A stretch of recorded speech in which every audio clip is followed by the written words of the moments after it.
Willard Carroll Smith Jr., better known to the world as Will Smith, didn't start out as a Hollywood superstar. His story begins in West Philadelphia. Born on September 25, 1968, to a working-class family. His mother, Caroline, was a school board administrator, and his father, Willard Sr., was a refrigeration engineer and Air Force veteran.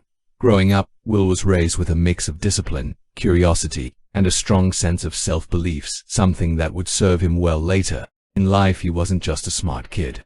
He was also charming, earning him the nickname Prince from teachers for his slick way of avoiding trouble with a smile. That charisma would eventually become his superpower. But even early on, Will knew he wanted to be more than just another from Philly. During his teenage years, Will discovered music, and not just as a listener, he started rapping. Inspired by the rhythm of the streets and the rising hip-hop scene, he teamed up with his friend Jeff Towns, better known as DJ Jazzy Jeff. Together they formed the duo DJ Jazzy Jeff and the Fresh Prince. They weren't gangster rap, they weren't political, they were fun, clean and full of energy.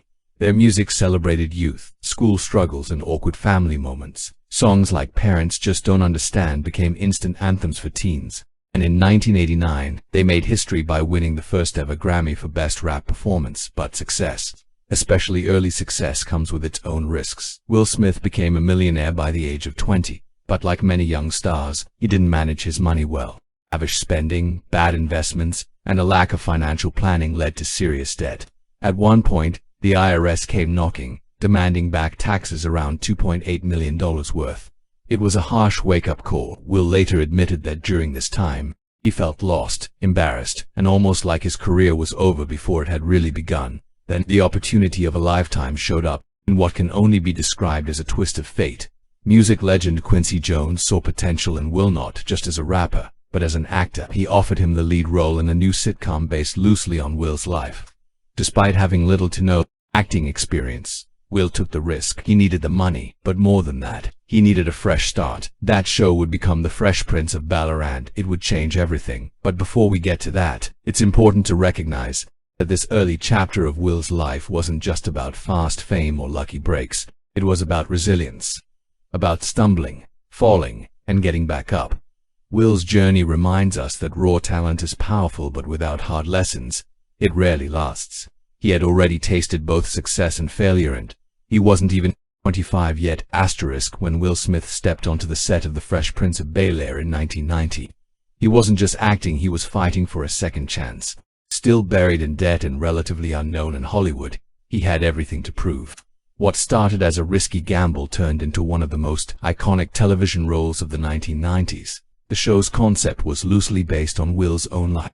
Street-smart teenager from West Philly sent to live with wealthy relatives in a Bel-Air mansion. But it was more than just a fish-out-of-water comedy. The Fresh Prince combined humor with heart. It tackled race, class, identity, and family with a blend of silliness and realness that made it relatable across generations. From the very first episode, Will's presence was electric. His comedic timing, facial expressions, and sheer likability made him the instant center of attention. It's hard to overstate just how quickly he became a cultural force.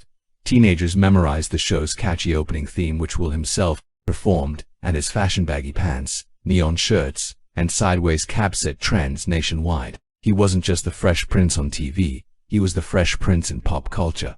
But success didn't come without its pressures. In interviews years later, Will admitted that during the early seasons, he would memorize the entire script, including the lines of other actors, just so he wouldn't mess up. If you look closely in the early episodes, you can actually see him mouthing other people's lines. He was that determined to get it right, and he did. The show ran for 6 seasons, airing 148 episodes from 1990 to 1996. While the series is packed with hilarious moments and laugh-out-loud gags, some of its most powerful scenes are the emotional ones. Who could forget the legendary "Why Don't You Want Me, Man" scene where Will breaks down after being abandoned again by his father?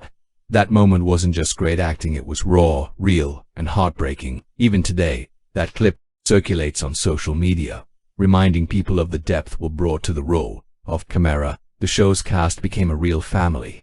Will formed lifelong bonds with co-stars like Alfonso Ribeiro, who played Carlton, Tatiana Ali, and even James Avery, who played the tough but loving Uncle Phil. James Avery became a mentor to Will, both on and off the screen. Will has often said that Avery helped him grow not just as an actor, but as a man. By the time The Fresh Prince of Bel-Air ended, Will Smith wasn't just a sitcom star, he was a household name. But while many actors struggled to break free from typecasting after a successful TV run, Will had other plans. He didn't want to be just the funny guy or the rapper who acts. He was ready to take over Hollywood, and here's what's incredible, he did it. Right after Fresh Prince wrapped, Will made a deliberate and strategic move. He studied the box office, learning what made a movie successful. He once said in an interview that he sat down with his manager and analyzed the top-grossing films of all time, identifying patterns like special effects, love stories, and action. Will wasn't just relying on charm, he was crafting a blueprint for superstardom. So with a mix of charisma, hustle, and some very smart choices, he launched himself into the next phase of his career. Within just a few years, he would become one of the most bankable stars in the world. But the Fresh Prince would never really leave him. Decades later, Will would return to the show not for laughs, but for legacy. In 2020, he reunited with the original cast for a special on HBO Max. It wasn't just nostalgia, it was healing. Will sat down with Janet Hubert, the original Aunt Viv, and the two resolved a 27-year feud. It was a powerful reminder that growth isn't just about success, it's about accountability, forgiveness, and coming full circle. The Fresh Prince wasn't just a show, it was a cultural milestone. And for Will Smith, it was the bridge between a rough beginning and an epic future. He had gone from IRS troubles and cancelled concerts to becoming one of the most beloved faces on television. But he was just getting started. As the 90s turned the corner. Will Smith wasn't just a rising star anymore, he was a man on a mission. And conquered television with The Fresh Prince of Bel-Air. He had his sights set on the big screen, and not just as a side character or comic relief. He wanted to lead, to headline, to dominate. That journey kicked off in a major way with Bad Boys in 1995, a buddy cop action flick co-starring Martin Lawrence. The movie was loud, fast, and funny just like Will. It wasn't expected to be a blockbuster, but it pulled in over $140 million worldwide and made Hollywood take notice. Suddenly, Will Smith wasn't just the guy from that sitcom, he was a legitimate action star. Then came Independence Day in 1996. This was the real turning point. Will played Captain Stephen Hiller, a confident fighter pilot who takes on an alien invasion with equal parts swagger and courage. The movie became a global phenomenon, grossing over $800 million at the box office. It cemented Will Smith as a bona fide movie star. That moment where he punches an alien and yells, "Welcome to Earth," iconic and completely unscripted, but he didn't stop there. Just a year later in 1997, Men in Black hit theaters, playing Agent J alongside the deadpan Tommy Lee Jones. Will brought humor, heart, and cool to the sci-fi comedy. It was another massive hit, blending sharp writing with stylish action. Once again, Will wasn't just acting, he was shaping pop culture. He even performed the title song, which became a hit on its own. This became a signature move. Will would often rap on the soundtrack of his biggest films, blending his two creative worlds seamlessly. By the end of the 90s, Will Smith was the king of July 4th weekend. His movies became events.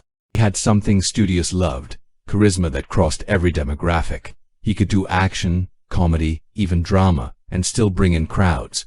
But he wasn't just coasting, he was leveling up. In 2001, Will took on the most ambitious role of his career, playing Muhammad Ali in the biopic Ali, directed by Michael Mann. It was a complete transformation. Will trained for months, gaining muscle, studying Ali's speech patterns, and diving deep into the legendary boxer's psyche. This wasn't the smooth-talking Fresh Prince, this was serious acting. The performance earned him his first Academy Award nomination for Best Actor. Although he didn't win, the respect he gained was invaluable. Will had officially crossed the threshold from blockbuster star to critical heavyweight, and yet he remained grounded in his choices. Will never became too artsy to entertain. He followed Ollie with more crowd pleasers like iRobot, Hitch, and I Am Legend. Each one showcased a different side of him: romantic comedy, sci-fi thriller, solo survival drama. He had range, and he wasn't afraid to use it. What made Will's movie era so unique was how much of himself he brought to the screen. Whether he was fighting aliens, falling in love, or battling robots, there was always that spark, that Will Smith energy that made everything feel alive. He was relatable, magnetic, and just cool enough to be admired, but not so distant that audiences couldn't see themselves in him. By the mid-2000s, Will Smith was arguably the biggest movie star on the planet, not just in terms of fame, but in terms of box office numbers, global reach, and cultural influence.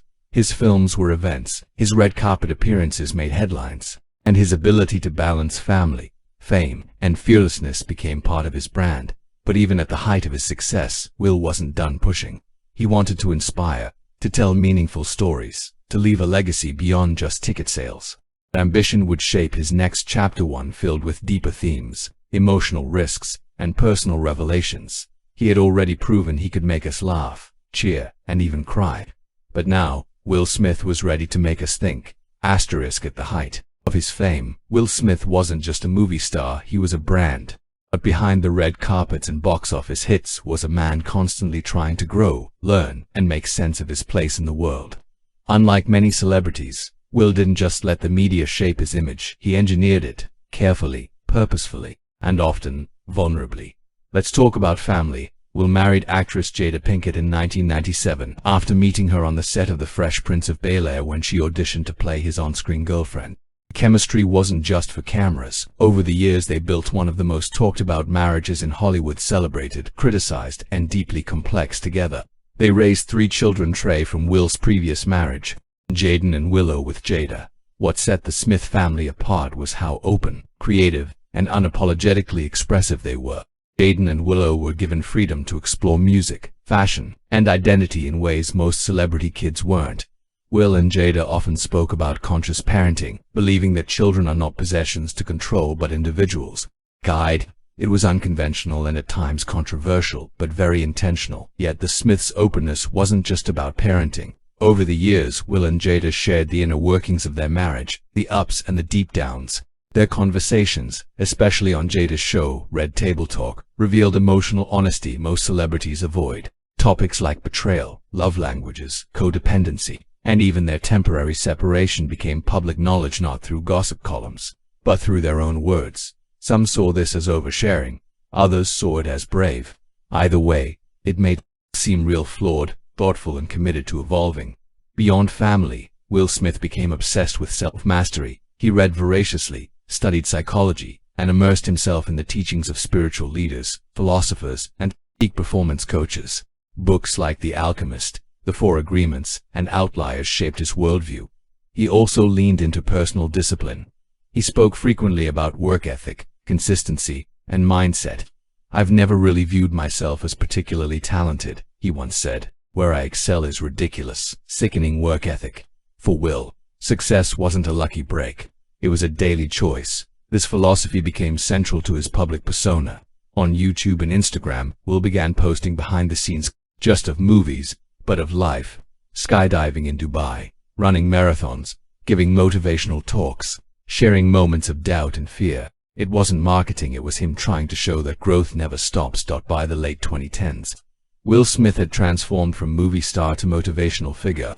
He was no longer just the funny guy or the action hero. He was an example. What it means to constantly reinvent yourself. 2021.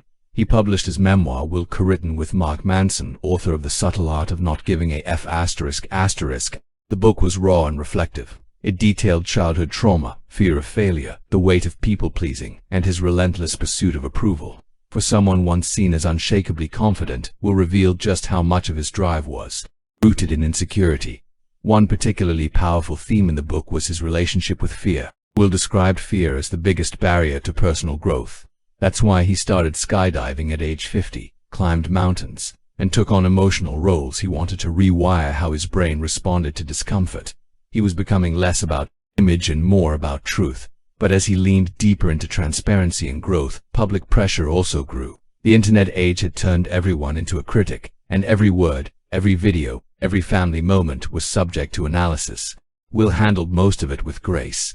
But some cracks began to show, foreshadowing the emotional explosion that would come later. Still, during this phase of his life, Will Smith did something few celebrities manage. He invited people in, not just to the glamorous parts, but into the messy, uncertain, uncomfortable ones. He wasn't just shaping a career anymore. He was shaping a legacy that, as he often said, the road to success is through commitment, and through the strength to drive through that commitment when it gets hard. For more than 3 decades, Will Smith had built a public image that seemed almost unshakable, funny, inspiring, respectful, even flawless at times. But on the night of March 27, 2022, during the 94th Academy Awards, that carefully crafted persona cracked in front of millions. The moment was shocking and surreal. Chris Rock, one of the night's presenters, made a joke aimed at Jada Pinkett Smith's shaved head, referencing G.I. Jane. Jada, who had been open about her struggle with alopecia, an autoimmune condition that causes hair loss, was visibly uncomfortable. Seconds later, in an act that no one saw coming, Will walked onto the stage and slapped Chris across the face. It wasn't a skit, it wasn't part of the show, it was real, and it stunned the entire world. As he returned to his seat, Will shouted, "Twice. Keep my wife's name out your ******ing mouth." The theater fell silent. Viewers at home couldn't believe what they were watching. Social media exploded. Reactions ranged from disbelief to disappointment, and within minutes, the slap heard around the world became the most talked about moment in Oscars history. And then, in an even more surreal twist, Will won the Oscar for Best Actor. Just 30 minutes later, he delivered a tearful, conflicted acceptance speech. He spoke about protecting family, about love making you do crazy things, and about being a vessel for goodness. But the damage had been done. It was no longer just about a slap, it was about what it represented. A man known for control, positivity, and wisdom had lost his composure in the worst possible setting. The fallout was immediate and intense. The Academy launched an investigation. In weeks, Will Smith resigned from the Academy of Motion Picture Arts and Sciences. Shortly after, the Academy announced he would be banned from attending the Oscars or any Academy event for the next 10 years. Several projects were paused or quietly shelved. Public opinion was divided. Some defended his reaction as a protective husband. Others saw it as an act of toxic masculinity and unprofessionalism. Will went silent. Then, after a few months, he returned not with a press tour, but with an apology. A sincere, uncomfortable, and vulnerable video. He took full responsibility. No excuses. No blaming Chris Rock, the Academy, or the media. He admitted he was wrong, said he was ashamed, and acknowledged the pain he caused not just to Chris, but to the people who looked up to him. He called the moment horrific and said, "I am human and I made a mistake." He spoke about the inner pressure he had felt for years to be perfect, to keep it all together, to never let anyone down, and how all of it came crashing out in that one explosive moment. This wasn't damage control. It was a man grappling with the weight of his own actions. In a way, this moment forced Will Smith to face something he had spent decades managing. His internal battles. For years he had spoken about fear, control, discipline, but this was different. This was raw, unfiltered, unavoidable. Chris Rock, for his part, addressed the incident briefly in his 2023 stand-up special Selective Outrage. He didn't hold back. He acknowledged the pain but also landed some tough jokes. It was closure for him and a reminder that comedy still holds power in healing and confronting truth. As time passed, the world began to move on. The slap didn't erase Will Smith's decades of work, but it changed how people saw him. Not as an icon without flaws, but as a man with wounds, triggers, and regret. And for Will, that meant rebuilding not just his career, but his sense of self. In interviews after the incident, he emphasized that he's still learning, still growing. He said he's learning to be okay with not being perfect and with people not liking him. For a man whose entire life was built on approval, that shift was monumental. He didn't vanish into silence. Instead, he leaned into the discomfort, hoping that his healing would be public, honest, and helpful to others. As he put it, "I want to be a person who is deeply committed to love and to peace, but I also recognize that I still have work to do." The slap didn't destroy Will Smith, it revealed him. After the Oscars incident, many wondered if Will Smith's career could survive the fallout. Would Hollywood turn its back on him? Would the audience? Could he return not just as a movie star but as someone worth rooting for? The road back wasn't immediate. Will took time away from public appearances, social media, and big premieres. It wasn't a PR stunt, it was a reset. He needed to face himself, not the version the world knew, but the version that acted out in pain, anger, and confusion. In interviews and social media posts, he was deliberate about taking accountability and doing inner work. Then, in late 2022, came Emancipation. Directed by Antoine Fuqua, the film tells the brutal but powerful true story of Peter, an enslaved man who escapes a Louisiana plantation and fights for his freedom. The project was deep, harrowing, and required a performance rooted in resilience and suffering. It wasn't just another action film. It was a test of Will's capacity to reconnect through substance and meaning. Critics were divided. Some found The film emotionally gripping, others felt its release was overshadowed by the lingering Oscar controversy. But no one questioned Will Smith's performance. It was raw. It was emotional. It was the work of an actor still deeply committed to his craft. Still, the real comeback wasn't going to come through a single film. It had to come through consistency, humility, and time. Will quietly resumed work on other projects. He slowly returned to Instagram and YouTube, not with polished movie promos, but with videos that reflected gratitude, creativity, and sometimes just silly fun. Skydiving, motivational clips, family moments. He reminded the world of the version of Will Smith they fell in love with, the one who lifts people up, who pushes limits, who's human enough to fail and strong enough to keep going. He also began speaking more publicly about healing, not just for himself, but for others who had been hurt, whether by his actions or their own experiences. He talked about therapy, meditation, journaling, and the painful process of unlearning behaviors that no longer serve you. In one post he said, "Pain is a teacher. If you don't face it, it becomes your master." It was no longer about redemption for his career. It was about redemption for his soul. Meanwhile, his family remained by his side. Jada continued hosting Red Table Talk until the show was paused in 2023, and both Jaden and Willow found creative success in music and film. The Smiths, for all their controversies, remained tight-knit, complex, and unafraid of showing their imperfections. In 2023 and 2024, Will began hinting at future projects, including the much-anticipated Bad Boys, Ride or Die, which reunited him with Martin Lawrence. Fans responded enthusiastically. Despite everything, people still wanted to see Will Smith win. Why?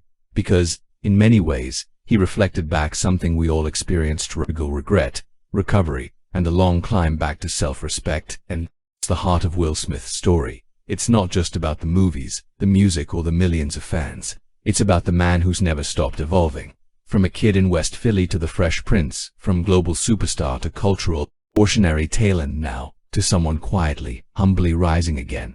Will Smith once said that greatness exists in all of us. It's not something reserved for the chosen few. It's earned by effort, by failure, and by the courage to keep going when the lights fade. As of now, Will continues to work, reflect, and re-engage with the world. He's still funny, still curious, still chasing growth. He's doing it with a deeper awareness of what really matters: peace, family, and authenticity. Whether or not he ever wins another Oscar, breaks another box office record, or lands another viral hit, he's already achieved something more powerful. He fell in front of the whole world and he got back up. Will Smith's journey is one of transformation, not just from rapper to actor to icon, but from a man driven by image to a man seeking truth. His story is proof that success doesn't shield us from mistakes, and that mistakes don't define us unless we let them. In the end, Will Smith is still learning, still evolving, still human, and maybe that's what makes his story worth telling.